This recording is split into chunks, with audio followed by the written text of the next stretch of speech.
Good morning. How are you today? Well, it's a big day. Breaking news. The House managers are calling for witnesses. The Trump team is resisting.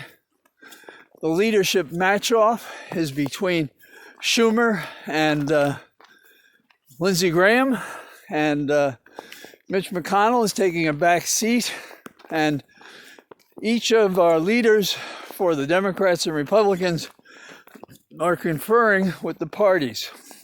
Schumer is talking to the House managers. Lindsey is with the defense team. Raskin asked to have a witness appear because Congressperson Butler last evening said that Trump rebuffed requests to help those on the Hill on January 6th when the mobs were threatening the very lives of the line of succession of the vice president and the speaker, and rushing and destroying and rioting through the Capitol, injuring Capitol Police, who made possible perhaps the survival of the Republic and the vote that evening that made Biden our vice president-elect, our president-elect. What am I thinking? Vice President Biden, our president-elect. So forgive me, I'm kind of excited about this because the vote of the Senate so far, and by the time you hear this, there'll be more developments, but the vote of the Senate was to approve witnesses generally.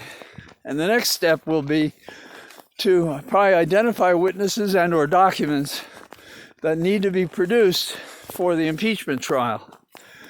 Schumer is in the catbird seat because he has 54 or 55 votes, and a majority vote will prevail at the trial on these questions of witnesses and documents.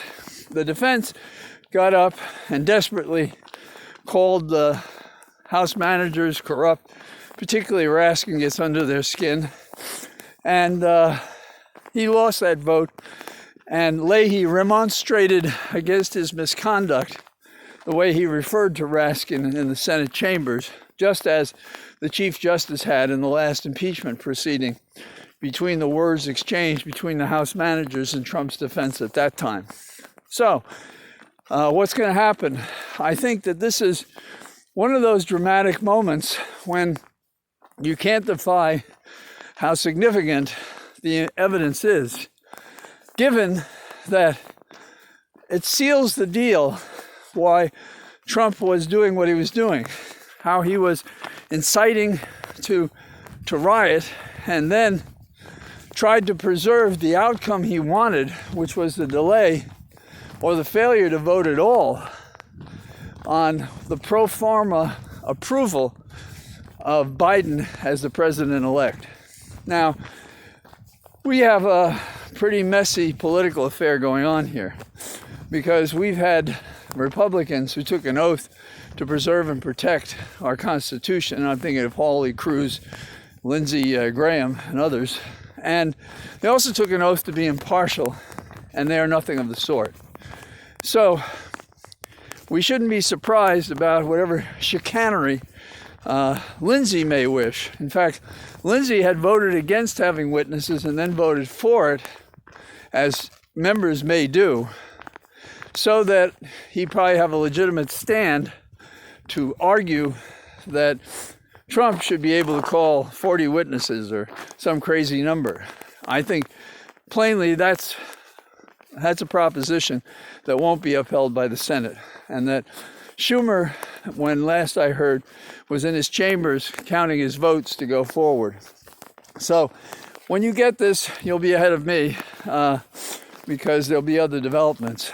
I understand Ari is going to have coverage from 1 to 4 instead of the evening production. And weather permitting, if I can get to my office, I've agreed to be part of that. So hold on to your seats.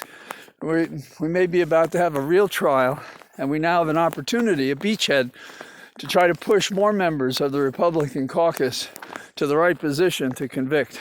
Anyhow, have a good day. Don't get too cold. Watch out for the snow and ice they're predicting. All the best. Bye-bye.